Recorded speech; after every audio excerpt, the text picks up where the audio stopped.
19조 발표 시작하겠습니다. 발표를 담당하게 된 정성윤, 김지승입니다.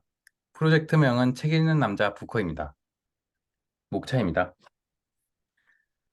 프로젝트 계획입니다. 옛날 TV 프로그램 책을 읽읍시다에서 영감을 받아 공공기관, 서점에서 책을 무료 나눔하는 이벤트를 진행한다는 시나리오를 생각했습니다.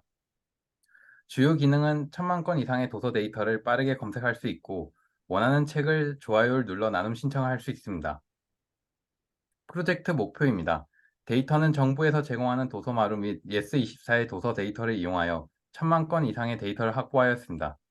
또한 최소 10만 건 이상의 API 요청이 동시에 오더라도 데이터 무손실, 순서 보장이 가능하도록 분산 처리 구조를 확립하는 것과 도서 데이터를 최소 1000명 이상의 동시 접속자가 평균적인 검색 요청을 보냈을 때 문제없도록 검색 로직을 구현하는 것을 목표로 세웠습니다. 또한 인프라에서도 AWS 배포 및 개인 개발 서버 등 10대 이상의 개발 환경을 구축하기 위해 도커를 사용할 것과 GitHub 액션 자동 배포를 목표로 하였습니다.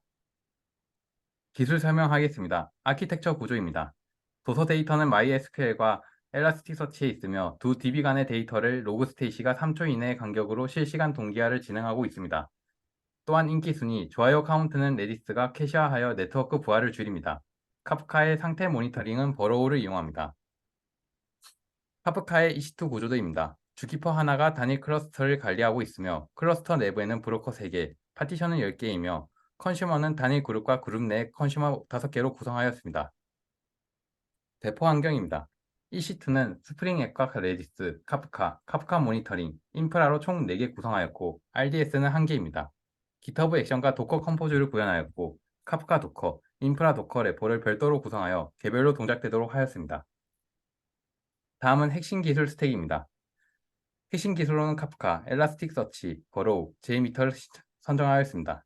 카프카는 트래픽 처리 시 NQ 도입을 생각하고 있었는데 타 솔루션보다 데이터 순서가 엄격히 보장된다는 특성을 가지고 있어 선택하였으며 엘라스틱서치는 MySQL을 기본으로 사용하되 더욱 빠르면서 다른 특징을 가지는 검색 엔진을 사용해보고자 선택하였습니다. 버로우는 카프카 모니터링과 동시에 매트릭 정보의 시각화까지 빠르게 진행해 볼 수 있을 것 같았고 엘라스틱서치는 JMeter는 시나리오 커스터마이즈를 고려하고 선택했습니다. 3만 건의 도서 서비스 검색 기능의 고도화 과정을 설명드리겠습니다. 검색의 두 가지 핵심 키워드는 검색 속도와 정확성입니다. 유저는 언제나 빠르고 정확한 정보를 원합니다. 저희는 1000명의 유저가 서비스를 사용한다는 시나리오를 세웠습니다. 인덱스가 없을 때에는 오더바이, 즉 특정 컬럼에 대한 정렬을 이용할 때 문제가 발생합니다. 시나리오를 적용한다면 평균 160초의 속도를 가지며 대부분의 유저에게 에러 메시지를 내보냅니다. 이러한 오토바이의 문제를 해결하기 위해서 단일 인덱스를 적용하였습니다. 160초에서 39초의 성능 향상을 이끌어냈습니다. 여기에서 MySQL의 단일 인덱스가 가지는 한계에 대해서 한번 짚어드리고 싶습니다. MySQL의 단일 인덱스는 전문 검색을 지원하지 않습니다. 전문 검색이란 다음과 같이 찾고자 하는 단어가 중간에 위치해도 검색이 가능한 검색을 의미합니다. 대부분의 사용자는 검색 기능을 이용할 때 전문 검색을 기대합니다. 전문 검색을 지원하는 풀텍스트 인덱스를 적용한 결과입니다. 39초에서 17초의 성능 향상을 보입니다. 하지만 MySQL에서의 전문 검색은 정확도 문제를 가지고 있습니다. 다음은 토비의 스프링을 이용한 검색 결과입니다. 풀텍스트 인덱스는 40%의 정확도를, 기본 검색은 100%의 정확도를 가집니다. 이는 MySQL의 한계입니다. 앞서 살펴본 전문 검색의 정확도 문제, 추가적으로 MySQL은 키워드에 따라 일관적이지 않은 검색 속도를 보여줍니다. MySQL의 한계를 벗어나 정확하고 효율적인 검색 기능 구현을 위해서 검색 엔진 오픈소스 중 1위를 차지하는 엘라스틱서치를 도입하기로 결정했습니다. 엘라스틱서치 도입 후의 결과입니다. 4초의 빠른 속도로 확인할 수 있습니다.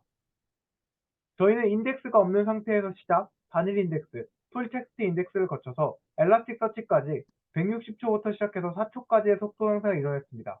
엘라스틱서치는 MySQL이 가지고 있던 키워드에 따른 검색 속도의 편차 문제 역시 해결해 주었습니다. 검색어와 상관없이 0.1초대의 성능을 보여줍니다. 정확도의 문제 역시 해결했습니다. 예스24의 상위 30건의 검색 결과와 비교해본 결과 엘라스틱서치는 100%의 정확도, MySQL은 천차만별의 정확도를 보여줍니다.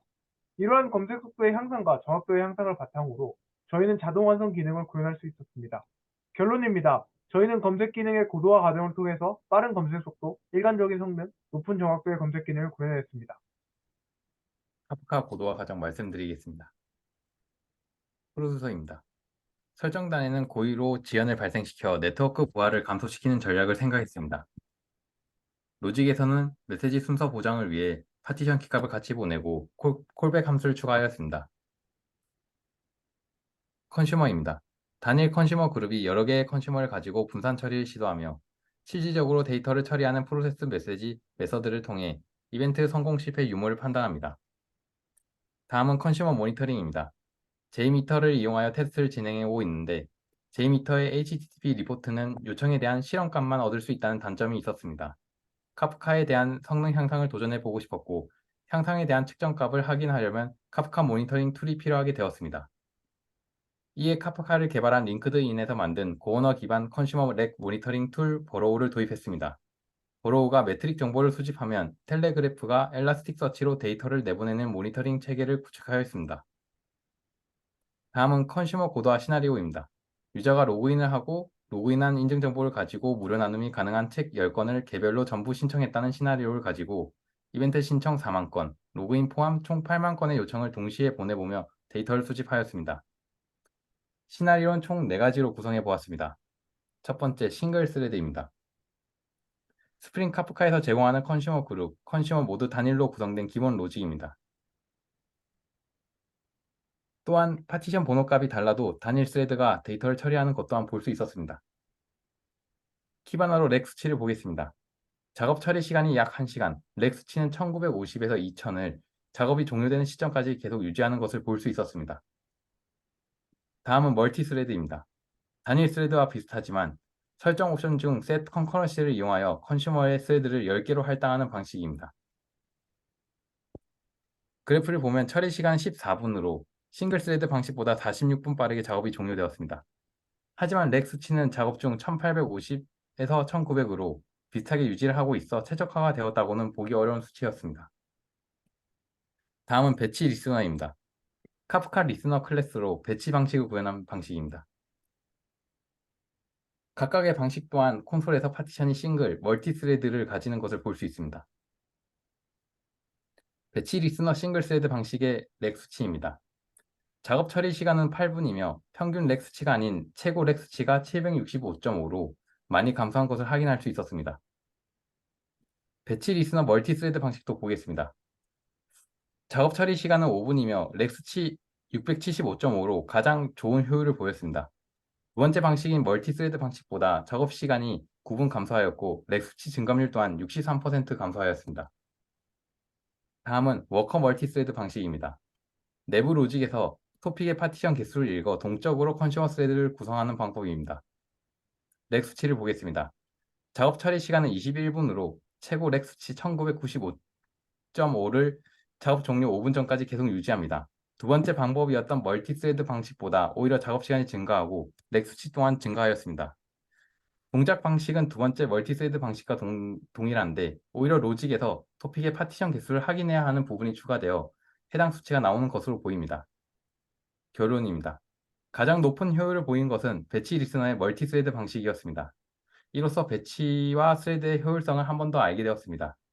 데이터를 모아서 전송하여 생기는 지연에 대한 비용보다 바로바로 전송하면서 생기는 네트워크 부하의 비용이 더 크다는 것을 알게 되었습니다. 또한 스레드 추가만으로 작업 속도가 40분 이상이 줄어드는 차이를 볼 수 있어서 두 가지 키워드에만 집중해도 상당한 성능을 얻을 수 있었다는 점에 만족스러웠습니다. 이상으로 발표를 마치겠습니다.